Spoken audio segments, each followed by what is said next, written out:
morning, everyone. It's lovely to see you all here today. I'm Hermione, and I've been at Google for 11 years, and in the travel industry, working for Google for the last 9 out of Singapore, representing Asia Pacific. And I couldn't be more thrilled to be here in person with you all. Just a quick question. Who here today has flown to get into Bangkok? Yep, myself. How fantastic is it? It's been 4 years and it's so vibrant, the city, and it makes me remind myself of how much I love to travel and why we should be all traveling. So today I'm going to talk you through macro insights. I'm going to run you through some consumer insights, pivot back to regional insights, and then talk to you about how you can attract these very vivacious travelers that we have in our region. But in short, we're in a period of a very bright spot. And I think now, more than ever, it's the best time to be in travel. Can we all give travel in our industry a huge round of applause? Yeah, it is. Yeah, it is. I am so excited. From boom in 2019 right through to closures, reclosures, reopenings, vaccinated travel lanes. I mean, we have had it all right up to the revenge traveller. I never thought I would be so grateful for stability. I mean, who knew I was so passionate about seasonality and forecasting, but I'm here to say that we are here and we are in a stable period of growth, and that is for international and domestic travel. And I am sure you are all as grateful as I am to have finally returned to recovery.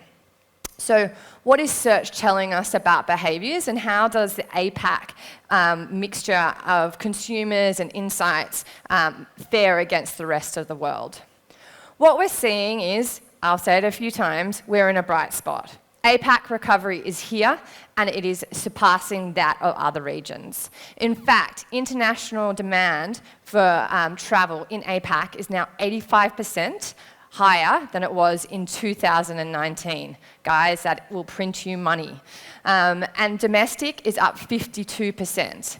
And we believe, so does Euromonitor, that by 2025, APAC, excluding China, will be the largest online digital travel market in the world. So the future is bright. Say it with me, guys, the future is bright. Yes, okay, we'll say it a few more times. Okay, so as I said, it's bright, but why is it bright? First of all, APAC is leading the way in terms of digital adoption. Our consumers are more digitally adopted, obsessed, connected than anywhere else in the world. In fact, we have 6 out of the 6 markets ahead of the US, and averaging over 7 hours of internet connectivity time per day. In markets like the Philippines, that number peaks to 9 hours a day. That is a lot of time. And that is exciting for us because it means that we have a captive audience. But further to that, it's one thing to have consumers online, but what about the consumers that actually impact our industry? The good news is that APAC has the largest and fastest growing consumer class in the world. That is, people that have disposable income of more than $55,000 a year to spend on things like leisure and travel. And that's only going to grow. In developed markets, the headroom for this type of individual is limited because they already represent around 70% of customers. But in developing markets, in Asia, the headroom is large because these consumers currently only represent 10% of the market. So, when having a look at APAC, and we've just had a view of the opportunity at a macro level, what is happening today in terms of demand and where is it coming from?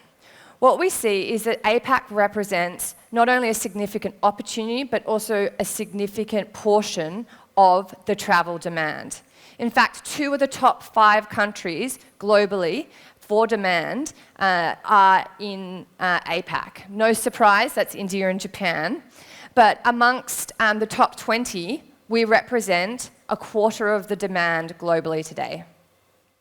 So let's have a quick look about India, because India has had some stunning results and has really been driving that passage and excitement of demand in the last year. What we see is that India is a growth engine for outbound travel demand, and our predictions is that this will continue. The Indians are very keen to travel, and they want to travel regionally and close to home. And what we see here is that versus 2019, the demand is up 72%, and year to date, it's up 24%, so it's still growing. Japan is a domestic powerhouse, and that shouldn't come as a huge surprise because it represents the third largest domestic market for travel globally. But we think this will continue to remain given the pressure on the yen, and that the traveller in Japan will continue to travel domestically while this pressure is on them. Though there is a lot of interest for inbound to Japan, given the yen, and that makes that also very attractive as a market. Everyone wants to know about China and what's happening there. We were all relieved to hear of the opening of China back in January. Not many of us, I don't think, forecasted it to happen so soon. And as it is the largest source market, or was the largest source market in the world, we are keen to see that come back. And we are seeing that demand out of China remains strong, though it has been somewhat muted due to flights. So at the beginning of the year, flight capacity was just 15% into and out of China. By the end of this year, it will be at 55%, and by the end of 2024, we should have it back and running at 100%. So that's good because that allows the industry to get comfortable and cope with the rising demand for travel, these consumers, and prepare for the Chinese traveller. They are very profitable travellers, as we know, and they will continue to be so because during the pandemic, they had the largest savings in the world, and they plan to spend once they can unleash themselves on the world. In terms of shifts in behaviour, there's been a slight shift in behaviour as to where the Chinese traveller wants to travel. What we're seeing is that since the reopening, they are more likely to travel closer to home. They prefer to travel to destinations like Korea, Japan and Hong Kong, and they've overtaken Thailand. But again, this is also highly correlated with flight availability and capacity. So as that changes, we expect that there will be potential booms in markets like Thailand, given the strong demand that was there in 2019. So in terms of APAC destinations and their growing prominence, we see that markets like India, Thailand, Indonesia and Australia are all destinations for international travel. Unsurprisingly, period over period though, we see that growth for Japan and China have been rising the fastest, followed by Italy and Spain. It's important to know this and stay close to these trends so that you know what customers are coming, because every market behaves very differently and they have different expectations on your hotels when they come and experience them. So I would encourage you all to stay close to the data and your own first-party data and segment your customers so you are prepared to service them from the experience that they would like. In terms of Japan and China as key international destinations, we've seen that the interest in Japan that I mentioned earlier is up 75% period on period. Again, no surprise because Japan opened late. Japan is beautiful. It's one of my favourite countries to visit. And also the yen is low, so it means for international travel, it's a cheaper market for people to travel in. And demand has been driven largely for Japan by APAC markets, 8 out of the top 10 in fact. Of course US is there and Canada, but Taiwan, Hong Kong, Singaporeans, they're all wanting to travel to Japan. For China, it's a similar story with 6 out of the top 10, though I suspect because of flight capacity and constraints, the people who are travelling here are more for business or they're going back to see relatives. It's less the broad leisure travel at this stage. That will change. It'd be remiss of us if we didn't talk about Thailand. So Thailand has picked up pace. Demand was sluggish in 2022, but 2023, year over year, demand is up 100%, which is fantastic because this is a beautiful nation to visit with an incredible hospitality business. what's driving this demand? Predominantly Indian travellers, followed by Singaporeans. But the picture is rosy ahead. We expect that as China flight capacity opens up, it's currently at 38% now, that more Chinese travellers will come into 2024 and 2025. So there's a lot of headroom. So as you're thinking about building out strategies and building out hotels and building out your engagements, it's important to think about who's coming to visit your hotels, as I mentioned earlier. So that's a bit about the macro trends, the excitement, because it is our time to shine so brightly, and the future. What does this mean for us, and how can we capture the demand? I was reading an article recently by Glenn Fogel where he was interviewed, and I think he said it so well about, and coined it so rightly, about what travel means and why it is so important to people in today's environment. There's really few moments beside those, life-changing moments like birth or marriage that flood your memories like travel does. Everyone loves to travel, and it's a really precious experience that you reflect on and you spend a lot of money on. And travel today is now the greatest luxury when it comes to consumers in their mind. They are happy to forego gym memberships, in restaurants or parties so that they can travel. I was in London recently and I heard someone say, I don't care how little, it was a Gen Z, and they're in a shopping mall, and they said, I don't care how little money in my bank, nothing's stopping me getting to Europe this summer. And I feel that is the intent in the market. People will forego whatever they need so they can go out and flood and make experiences and create memories, because it's just so important, especially after the pandemic. But travel and luxury is hugely personal. And this is where the pressure comes on you guys as the hoteliers, because when people turn up, they've saved, they're excited, but my God, they have demands. And I'm one of those. I'm highly demanding. I want the special cot for my kids. I'm also gluten-free. Sorry about that. But it's my expectation that if I've given you that data, if I've filled out your form, you guys are going to use it. And that's no more true today than ever before. People, when they travel, they want their preferences to be met. Whether it's a dog-friendly hotel, whether it's redeeming points, whether they want to just go for yoga and disconnect, or do unique things in Bangkok. They are there for a purpose, and they're expecting that you will help them meet this purpose. But the number one thing people are traveling for now is to unwind, to de-stress and disconnect. In fact, 48% of consumers that we surveyed with Kantar across APAC ranked this as their number one motivation, number one or two, except in Japan, to travel.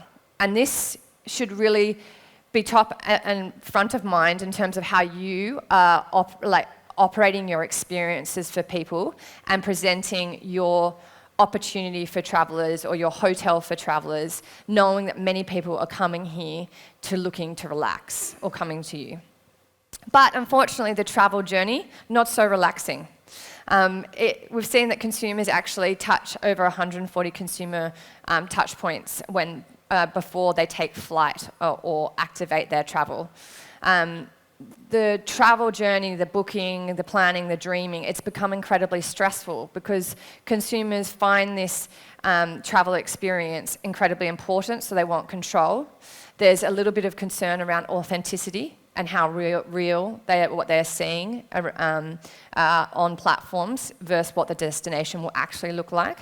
And also they're very specific about their needs. It's good that you have friends like Booking.com who can help reduce the friction, but it's important that you understand that consumers are stressed and that your role is to help navigate the booking process and the dreaming experience more seamlessly.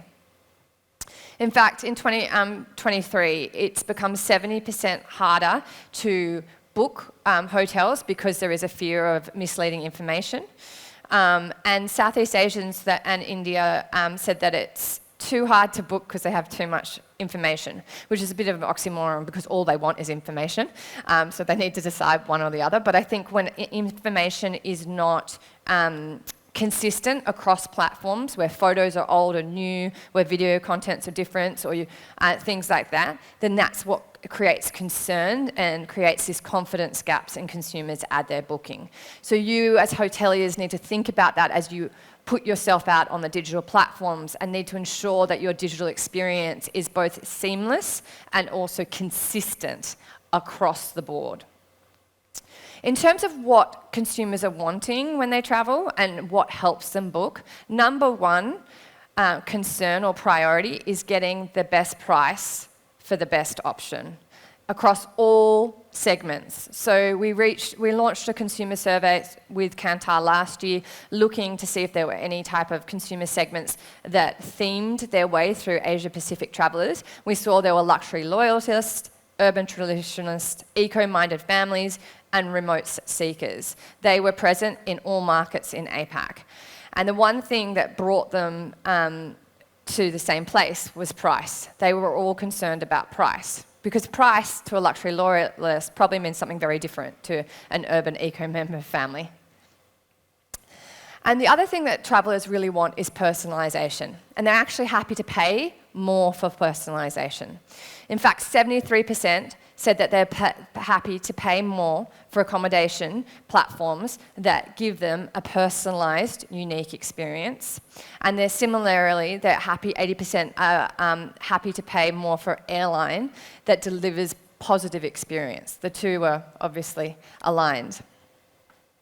Okay, so that's great. Like, I've talked about the opportunity, I've talked about how complex is it, but how can you guys capture it? I appreciate that might be a burning question for you all. Well, one thing is to note, this confidence gap and the fact that these consumers are using so many touch points is actually an opportunity for you all. Because when they're researching brands, they're not fixated on one, and you have a staggering opportunity in order to present yourself in the considerations set. So whether it's via a search engine like Google, a video platform like YouTube, TikTok or Instagram, whether it's through social media or through online travel agents like Booking.com, it's really important to have your brand present, consistently present across the touch points. What we've found though, that across these touch points, travellers seek and navigate information differently, and they have a view of the touch points in terms of playing roles as critical and secondary or non-influential. So what we did again with Kantar was have a look at survey consumers across the region to have a look at what touch points they found very influential, so 40% and above. That's everything from, of course, your travel agent, right through to Google Maps and YouTube and online aggregators, down to less influential but still used, or seen as a secondary touch point. What we can see here is that video is playing an outsized role, and maps, in terms of the critical touch point for travellers, and that people are leaning on video as an authentic source to help them decide on what, where and when they should book. I understand that video is somewhat daunting, but the exciting news is it's linear. So once you create that content, you can scale it across all video platforms. You don't have to just, and that's what they want. They want to see the same content everywhere, because if they don't, it's confusing. Second to that, video is a great place to create stories, from creating a personality for your hotel and introducing your team so consumers to see that, right through to getting people to review or be brand advocates. Video has a role for everything, and it doesn't have to be expensive. No one expects Bollywood or Hollywood content on these platforms anymore. Actually, the more fancy, the less authentic it feels.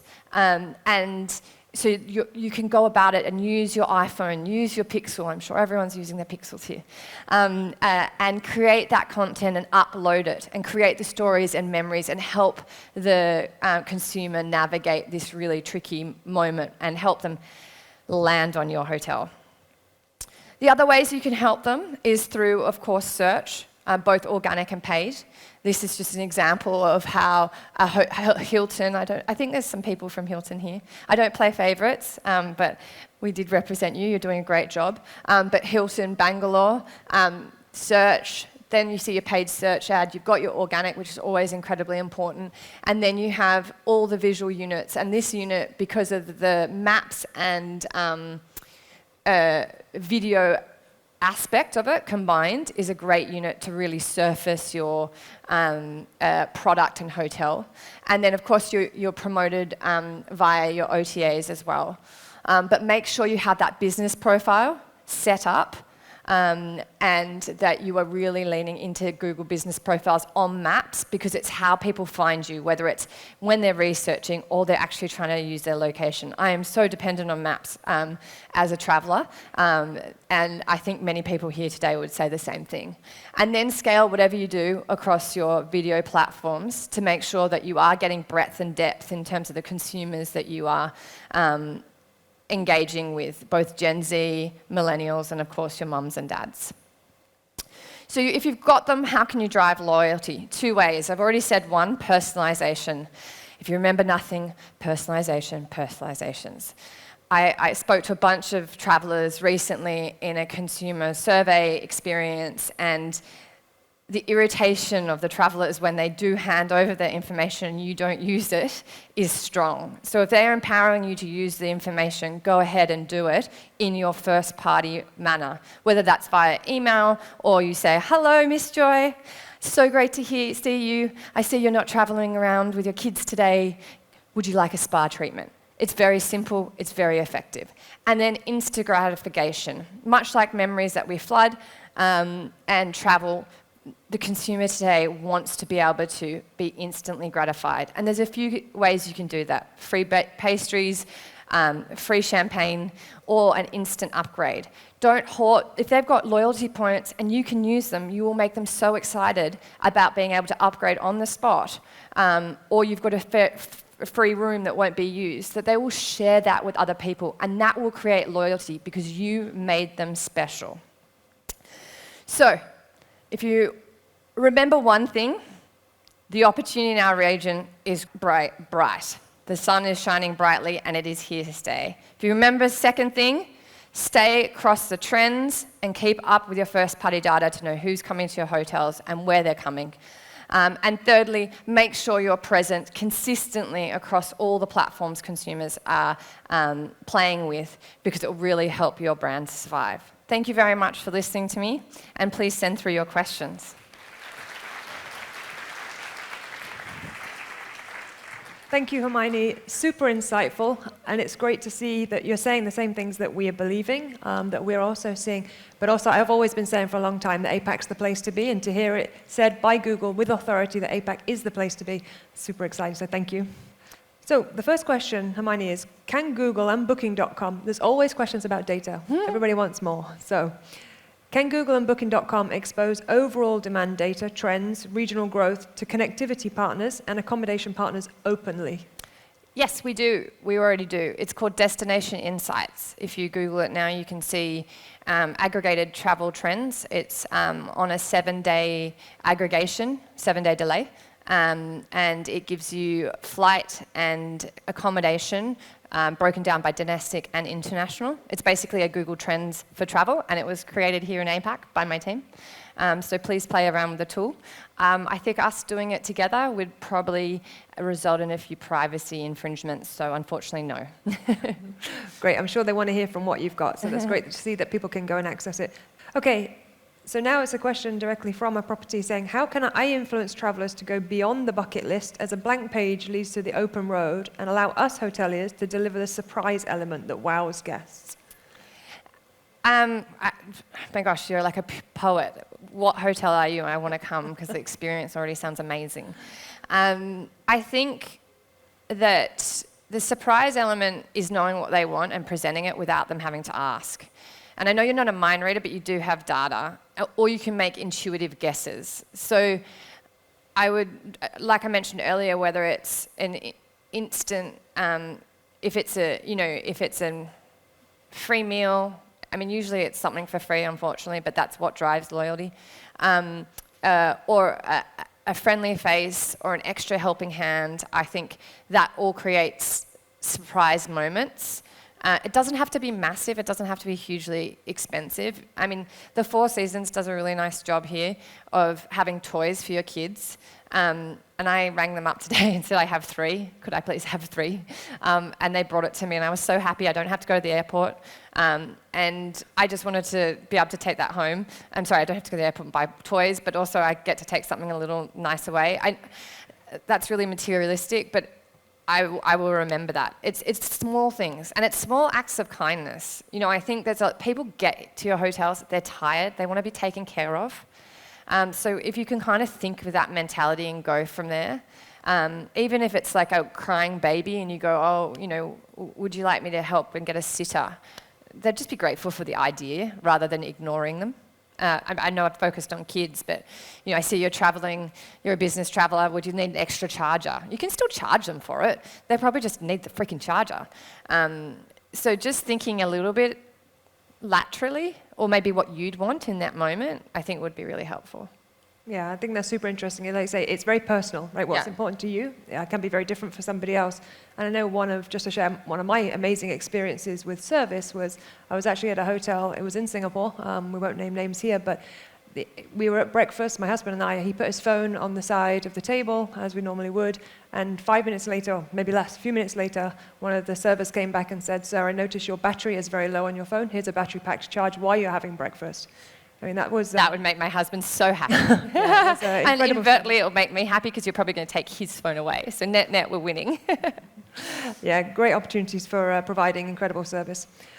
Okay, so there's a couple of questions here that I think I can put together in the interest of time, and it's around how confident are you? So we saw great things, great trends. It's here and now. It's very exciting for APAC. The future is bright, I heard you say. But how confident are you that that current trend will continue? Why? Especially given that there's impending recessions, hyperinflation. What do you think is the future with your crystal ball? Yeah, with my crystal ball. Look,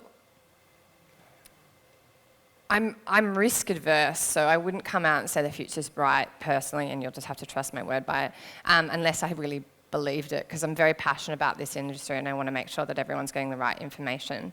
But I do think because of what COVID has done, and I hate talking about it because it's such a depressing time, but it was a war on experiences and mental health. And whilst that's still front and centre of everyone, the one thing they want to do is travel and get out and create experiences and memories. And we see that come through in every single survey. And we survey APAC travellers on a 2-monthly basis, and they still prioritise travel over everything. So I'm not saying, it's not that, you'll notice I didn't say revenge travels here, I said seasonalities here and stable growth. So I don't think you're going to have these epic peaks, but you're going to continue to go into a peak peak period. It's going to continue to have growth and seasonality, and that's why it's bright. So that's a couple of reasons. Also because if you're all here, you're highly digital, so I think you're prime candidates to pick up the goodness that's in travel. Because that's where the consumer is. And as I mentioned, there is a lot of headroom in the markets from in APAC specifically, from a household income perspective of the middle class, and they all want to travel. So I think all of that makes me feel very confident that the travel industry is in a really good place for the next 3 years. Like, all the markers are there. Yeah, sure, inflation and currency devaluation is a consideration, but people will just travel differently. Maybe they won't go for 5 trips, they'll go for 2, but they'll make it international. We're seeing that a lot out of the Australians. But they're going to be putting all their savings into travel. So we are the industry, in my opinion, not Google's, but they are going to be prioritising that. So in a world of prioritisations, we're the top. So how great is that? Perfect, thank you. Okay, there's some couple of questions I'll also combine, because it's about what does the future look like in terms of AI. We heard earlier when James was asking our partners what is their crystal ball for AI, what does it mean? So there's a couple of questions here around how do you think new technology such as AI will impact traveller trends, but also how do you see Google and ChatGPT moving forward together? So maybe we can put those together. So I think that AI will, and I mean, the ChatGPT, the Bards, the information learning systems, they're really helpful in terms of optimization, in terms of what you can do for the travel industry, and optimizations you can make with development and your own information. I think they're really good like as a surface level. You know, I play around and type in like best hotels in Italy and see what I'm doing, but it's just as a dreaming and a playing phase. And I think that it will probably, it depends really on like both yourself and online players like Booking, how they integrate it. But I don't, in the next year, it's still so nascent. So I don't know, if I was spending time and money, it wouldn't personally, and I don't know where you guys are at with your businesses, but I would be investing much more in consumer-led initiatives for your first-party data, having a consistent voice online.